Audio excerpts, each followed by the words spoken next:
Hey there, welcome back. Thanks for joining me again. I know it's been a while, but today we're going to step back in time and go back to the Autel X-Star Battery, show you what we're doing to the internal components here, what we're using to make this work, and modify it so we can get our X-Star flying again. Join me. All right, so sorry I've been away for a while. Life got busy, things got crazy, so was working back on the Autel X-Star batteries again this weekend. So we started doing a video of tearing this apart, then we realized that the battery from the other drone company that we're using has different boards on the battery. So this is not going to be a straight connection. I've got to go back and do some more research in terms of how these would connect and go together. The original battery we used had a 5-pin connection on the top, which is, again, another one I opened from a friend. Same 5-pin connection on it. Unfortunately, this battery pack was bloated and swelled up, so I can't use it. The other, when I bought 2 batteries, they came as a set with a bunch of spare parts, so this one's still good. But when we took this apart a few minutes ago, I noticed that it has a 7-pin connection on it, and this has a 5-pin connection on it, so they don't match up the same. It's for the same drone, same model, so that's kind of confusing to me a little bit. Looking at the motherboards, though, there's a difference on the motherboards for these. I think what it is, after looking at this, is that there's a 7-pin connection on the top here where this plugs into, which is actually the same thing that's on the bottom here on this particular one. It's on the bottom of the board, but these two the yellow and red wire go the other side over here to this connection here, and that feeds the information to the drone. So from that, it goes straight from the connection to the drone, which then only has a 5-pin connection on top of the battery. So with the other one here, this one has a 7-pin connection on the battery because I believe, again, we're going to have to go with the multimeter through it. The 2 wires off this that would feed the information to the drone actually come through this connection on the battery itself into the board. Then this board, it ties itself back into these 2 connections. So I think that's the 2 extra wires that are on this connection on the top of this battery. So this makes it a 7, and it was a 5. So the story of the matter is the Autel X-Star only has 4. So again, these are both X-Star batteries. This is the one I originally tore apart. I started desoldering, unsoldering the cells off here, taking the cells out. So this is an actual cell. No actual model number, part number. These look like serial numbers from what I can tell on them. Every cell has one on it, but I mean, you could try cross-referencing the numbers, see if you can find something else. But from what it seems like to me, it's just it's a part number, individual number, because they're not the same numbers. They're different on each one. So again, each one has its own number. So maybe it's tracking for manufacturing, but again, it doesn't give me any information on sizing, manufacturer. So again, the idea, what we're working on here is taking the Autel X-Star board. We're going to modify it to fit it. We're going to modify it to put it on this battery. So again, we just got to figure out the 7-pin connection. But again, we got it cleaned up to the point where we can solder this on here. We'll solder the main leads back. Then we have to figure out the 4-pin back to the 7-pin. And how that's going to work in terms of the information it's bringing back to the drone.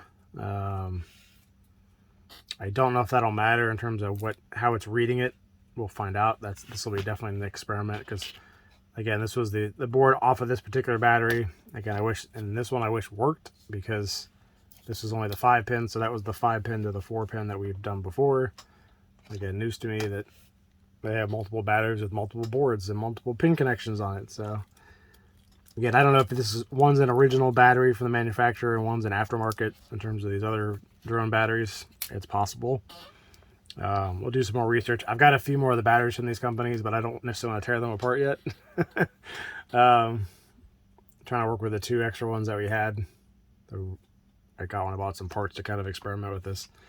So again, all in all, this is where we're kind of at in terms of taking, and we know that I've taken this battery pack again from another drone manufacturer. We can connect it, connect the pins together in terms of the balance lead, the 5-pin, and the battery connection. Which I don't know how much of a charge this has on it, so this will actually start lighting up. Usually we've got to put it on the charger to get it to reset, but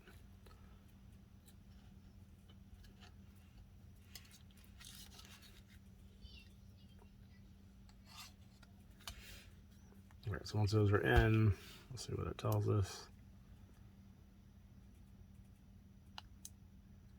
Alright, so I need to plug it into the charger. It'll kick it a little bit, which actually, why not? We're sitting here. I think it's still plugged in. Yeah, it's still plugged in. We'll bump it with the charger.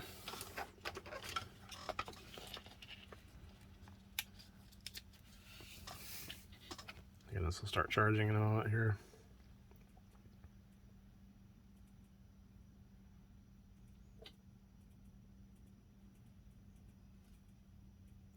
Theoretically. I'll try holding down the reset on it. Hold the button down to reset it. Hold it down.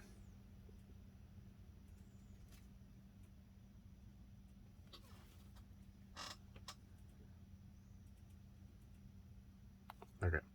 So I held it down for about 5 to 10 seconds. So it flashes, then the lights go solid, then they go back. It should reset it. It's been a while since I've used this battery, so maybe it's possible it's not. Oh, I do have a green light. There it goes. Okay. So now it's charging. So again, this same concept. We've flown this battery multiple times in the drone. It works fine. The idea, the next step we were going to do is take this and fit it in the shell. And shorten all the wiring up so that way we can actually close the battery back up and use it on a regular basis.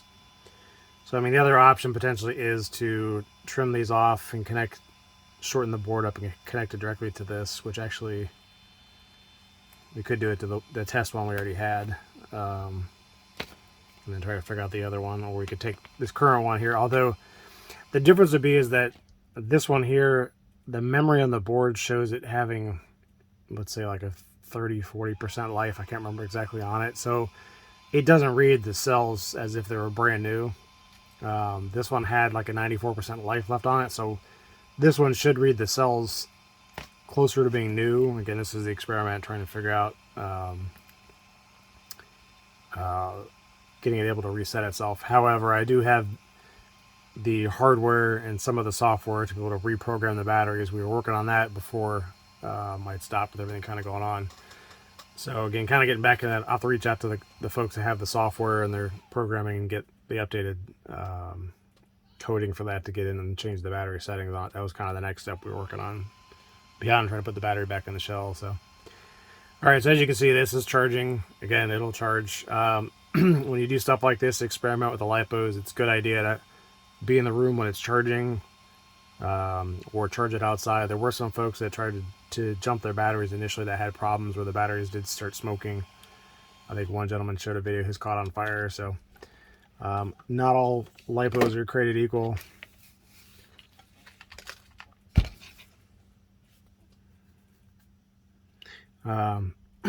And since I took the other one apart, I'll kind of show here real quick. But the idea, again, the cells are the same or similar size in terms of the overall.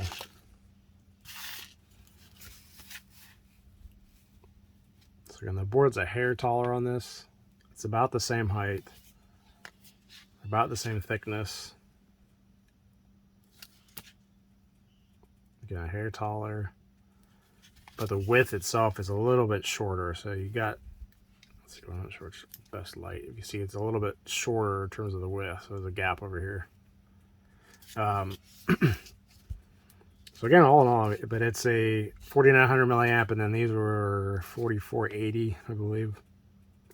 So the idea of trying to reuse another drone manufacturer's batteries, that way you're not dealing with the soldering on the board, you're not dealing with the connections on the board. However, I have found some other folks that manufacture the boards. I could further tear apart this and then try to figure out the connection on here, and they can actually make the boards. I don't know how cheap they would be, but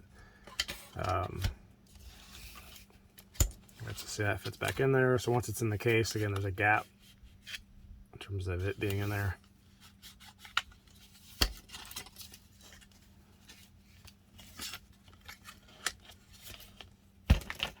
Oop. So again, I can kind of show. I'll put this one in the case here.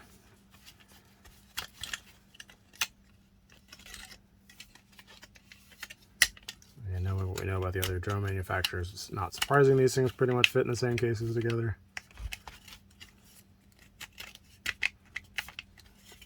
My slots maybe off a little bit, something in there. But so anyway, pretty darn close. So that way, you know, the connections fit inside the same slot. Again, there's a considerable gap with difference in the size of the battery, but maybe I shove it over here a little bit, close it better. So they're pretty darn close, but kind of amazing that, you know. So again, quick update on that. So we're working on, again, trying to get this resolved to have another battery put in this case without having to actually go back and solder the cells. Again, soldering the cells and creating a battery as possible. Somewhere, I guess it's in my other box, I do have a battery I put together that I soldered the cells together and did that. Works perfectly fine. The only difference was the cell count was, or the milliamp was smaller. It came out with a 22 milliamp instead of, you know, 4,000 or so. But all right, so there's a quick update for you where we're at, kind of working on these. Hopefully this weekend we kind of can figure out the pin connection and get this put back together in the shell and then start flying it again and testing it. So. But again, I know for a fact that these work in the drone itself. Just we haven't put it back in the shell before. We tested it outside of the case just to make sure it worked, so we weren't spending all the time trying to put it back together. So again, I hope you find this helpful. Thanks for joining me. Keep an eye out for an update, and then hopefully this weekend or next we have the information on putting this all back in the shell and then test flying it, kind of show it working, and then we'll do continue doing testing on it just for longevity, see how long it's going to last. So all right, thanks for joining me again. Have a good night.